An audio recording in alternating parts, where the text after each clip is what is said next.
Governor Tina Kotek announced that approximately 757,000 Oregonians would not receive new benefits after October 31st due to government shutdown. Thank you for joining us for Newswatch 12 at 11.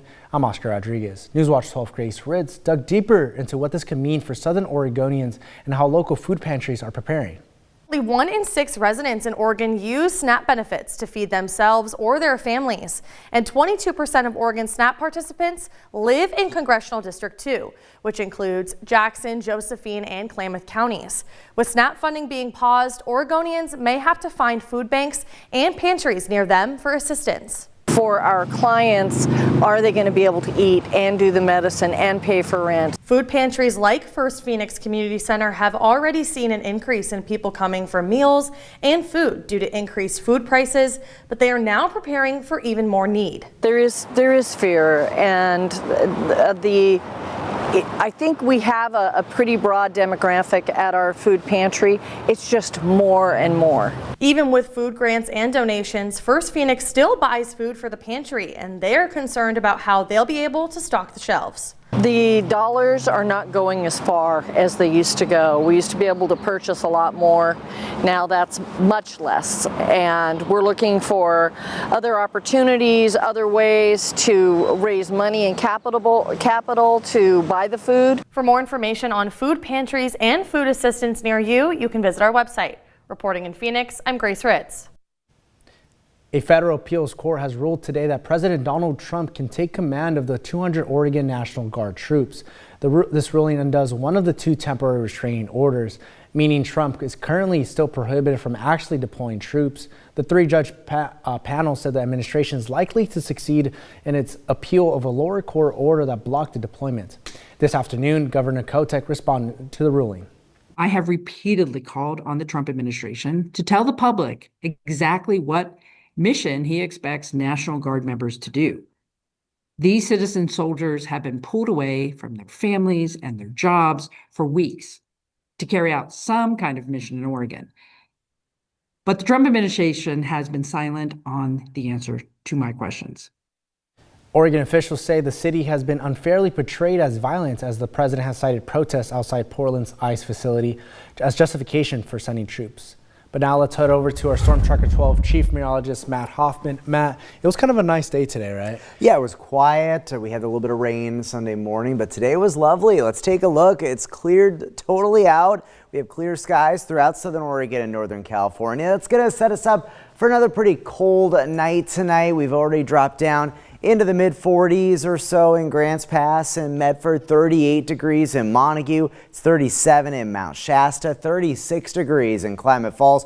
Below freezing up in Chemult and Christmas Valley, both at 28 degrees for you all. And then as we go along the coast, it's milder in the 50s still in Gold Beach and Brookings. So inland, it's going to be a cold one tonight, down to 38 degrees in Medford, 24 in Klamath Falls. We did tie the record low temperature this morning, getting down to 21 degrees. It won't be as cold to start tomorrow, but still awfully chilly. We're going to see a few high clouds, but we will see some warmer temperatures tomorrow afternoon. So with the sunshine, we will see those warmer readings. I should mention, we do have a beach hazard statement tomorrow morning through 2 p.m. Tuesday, a moderate risk for sneaker waves. And then the surf does elevate as we go throughout the day. A high surf advisory 2 p.m. tomorrow to 5 a.m. Wednesday. Large breaking waves up to 24 feet possible along the Curry County coast. Here's a look at your highs for tomorrow. Up to 75 degrees in Medford, 76 in Klamath Falls,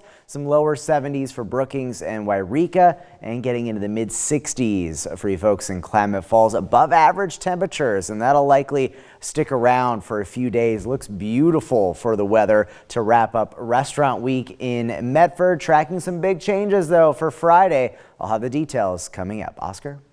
Thank you, Matt. In a crime alert, Klamath Falls Police Department and Oregon State Police are conducting a joint investigation into a kidnapping and assault case. Klamath Falls Police responded to the report at Sky Lakes Medical Center, where the victim said she had been physically put into suspect's truck, physically assaulted, and later sexually assaulted at a secluded location. During the investigation, police learned that the Oregon State Police was investigating a similar case and had identified a suspect. Klamath Falls Police arrested the suspect and are continuing to investigate alongside OSP.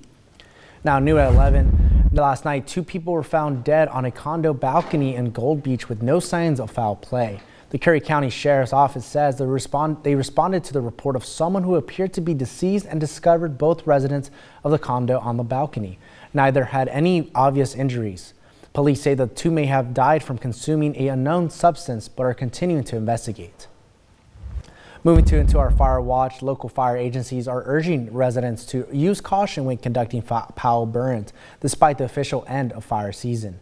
Oregon Department of Forestry says debris burning is the leading cause for human-caused fires in Oregon.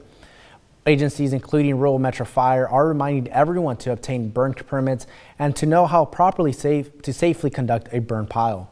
Things to remember, like try to burn in the morning, make a fire break around the pile, make sure that the pile is kept small enough, have a reliable water source on hand. There's a number of things that I think are a package deal of really good, valuable reminders. And for a closer look at safety measures as well as how to obtain a burn permit, head over to kdrv.com. Now, the city of Wairika is planning to conduct a prescribed pile burn at Greenhorn Reservoir. This operation is part of an ongoing effort to promote forest health and reduce hazardous fuels ahead of the wet season. These burns are expected to last 2 to 3 days beginning the next 2 weeks. The city of Wairika and CAL FIRE ask everyone to avoid the trails and areas where active burns are taking place. Now, looking ahead, there are several great Halloween events supporting kids in our region, including the 2025 Monster Dash in Ashland.